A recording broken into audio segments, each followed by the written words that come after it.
Hi, can you see that ghostly figure moving in the background? I'm just trying a little experiment. I've been really plagued by wind noise in a lot of my videos. In the Peak District the other day, you could barely hear a word I said. Now this turbine seems to be going fairly fast, and it doesn't feel that windy. Oh, there's a bit of wind there, I suppose.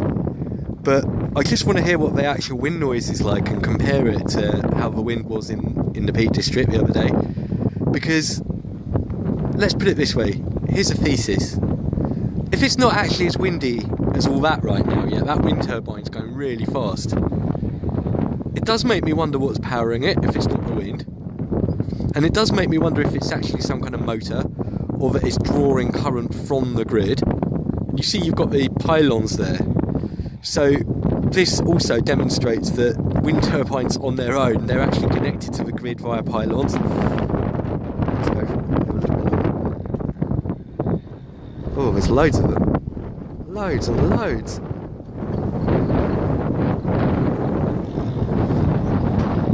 Let's have a look down there.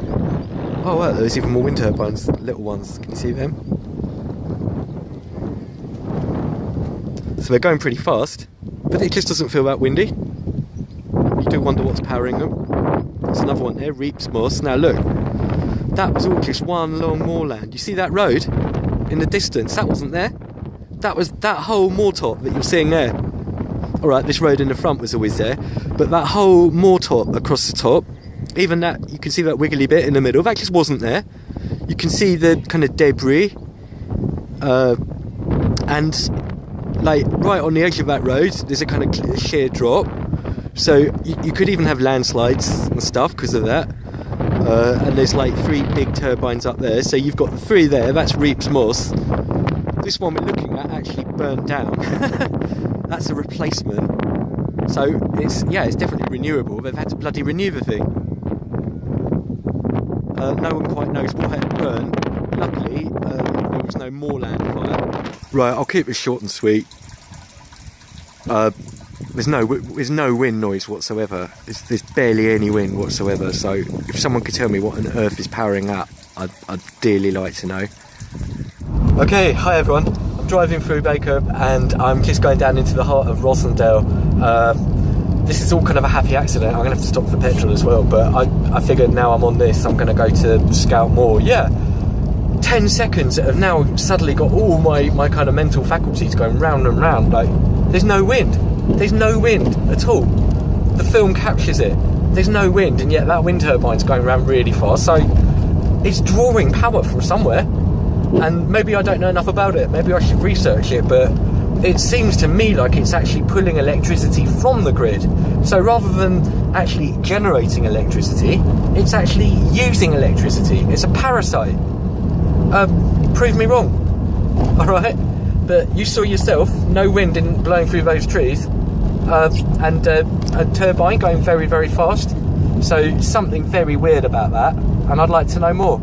Okay, I've got to be quick because the battery's low and I've got to charge it up and I've got to get to Scout Moor, but I just want to get a photo of this. Look at that. Not even going round. You couldn't even boil an egg off that. And that wasn't even there a month ago. Unbelievable. Alright, I'm going to find more. I've got to get to Scout Moor. I'm on a mission. Thanks guys. Hi. Okay, cut to about 20 minutes, 30 minutes later, and I'm on, I believe it's the A680, I better just check that, the one that goes past Old Betts to Rochdale. Quite a sort of windy road, got to be a bit careful. Scout Moor's up on my left. I'm just going to park up where I can and see if we can just see something. You're probably not going to see a great deal here, and I'm going to come back and do a closer investigation. But this just gives you a bit of history and a bit of background. Like everything I say, I myself checked all my facts. I've not done any research before this. I'm winging this. I didn't even know I was going to do this an hour ago. So I'm just following my instincts. Off the top of my head, Scout Moor is England's largest wind farm, onshore wind farm, and it opened in 2007. And I know that it was vociferously opposed by David Bellamy. So he's someone that if whatever he says about nature I tend to agree with. So if David Bellamy said it's a bad idea, then there's one big ominous thing. Now, why it's also controversial is that they've applied to expand it. So not only is it the biggest one at the moment, and it's like 40 minutes from those other ones that we were looking at, plus loads more. If you do the maths, there's about 70, if not 80 industrial turbines within about sort of a radius of about 10-15 miles.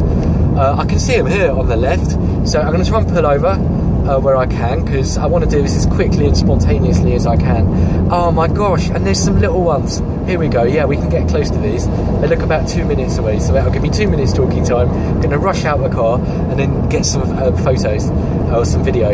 It opened in 2007. I do not know how much electricity this has produced.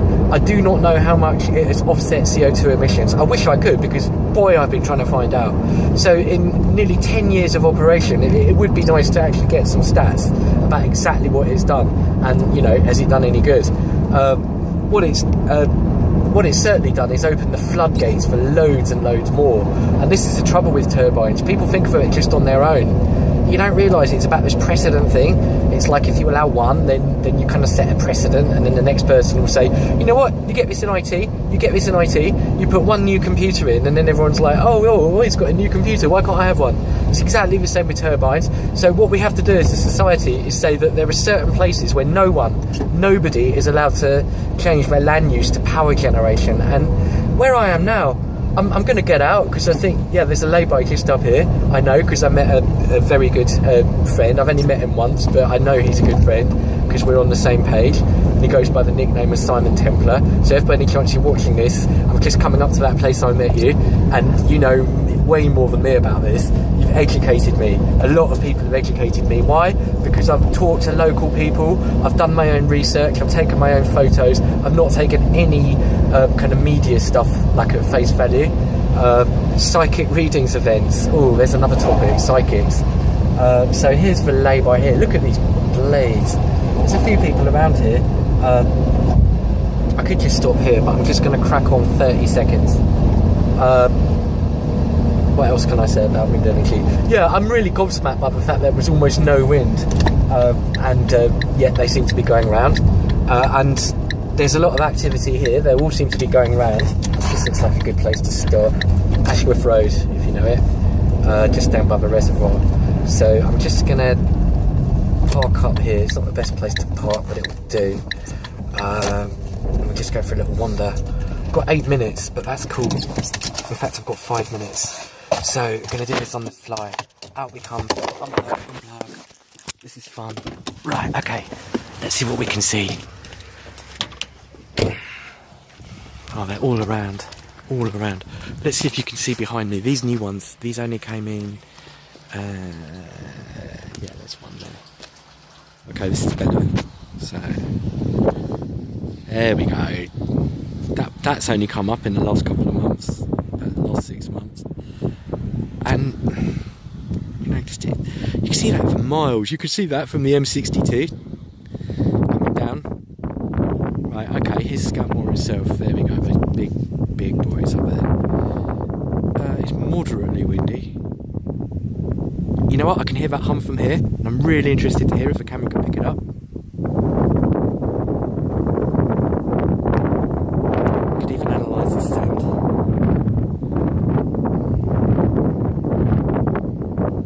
Definitely hear the whirring away, and people go, oh, it's really quiet, the car's louder, but sound works in very different ways. Anyone out there watching this who likes bass music, why do you like the bass music? Is it because you hear it in your ears, or is it because you feel it in your midriff? You know, there's sound systems that advertise themselves on, like, you know, subsonic frequencies and stuff. Well, that's all well and good if you want to party, but if you're trying to lie in bed at night and it's not even a beat, it's just a sort of thud, low infrasonic sound. It affects you in different ways.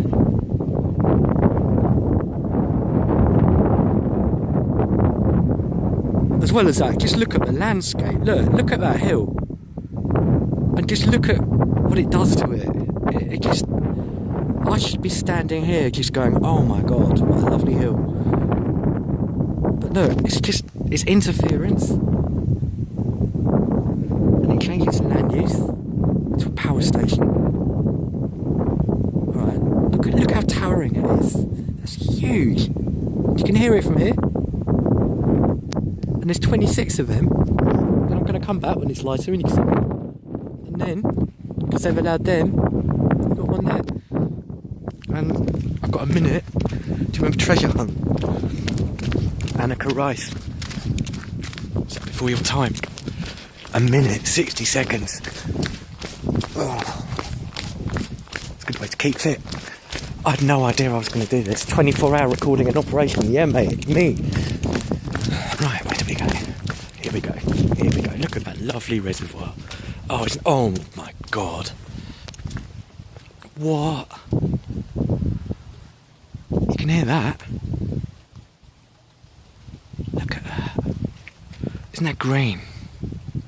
Isn't that splendid? Sounds like a bloody jet plane. Or maybe it is. I don't know. Right, okay, I've got 10 seconds to wrap it up. There you go. Taste of Scout more to come.